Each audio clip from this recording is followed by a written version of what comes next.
ကျွန်တော်မှာအပေါင်းအသင်းတွေတိတ်များပါတယ်ผมมีพักพวกเยอะมากเนี่ยพักพวกเยอะมากကျွန်တော်မှာအပေါင်းအသင်းတွေတိတ်များပါတယ်လို့နော်ဘယ်ရောက်သွားကြလဲအပေါင်းအသင်းတွေလားมึงไงล่ะจะไปยายကျွန်တော်မှာအပေါင်းအသင်းတွေတိတ်များပါတယ်လို့နော်ผมมีพักพวกเยอะผมมีพักพวกเยอะผมมีพักพวกเยอะมาดีละนี่พักพวกผมมีพักพวกเยอะฉันเอามาป้องเต้นเต้นยาวว่าเด้เลยก่อนมึงอ่ะรอดูก่อน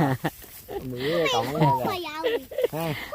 ผมมีพักพวกเยอะเยอะมากนี่พักพวกของผมพักพวกของผมจะน้อยแย่ป้องเต้นนี่บ้าเลยเนาะจะน้อยแย่ป้องเต้นนี่บ้าพักพวกเยอะเมื่อเขาละพักพวกเยอะมาก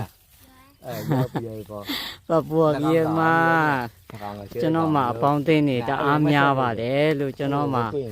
ป้องเต้นนี่จะอาเมียผมมีพักพวกเยอะมากผมมีพักพวกเยอะมากนะคนเหรอนะเนี่ยนะ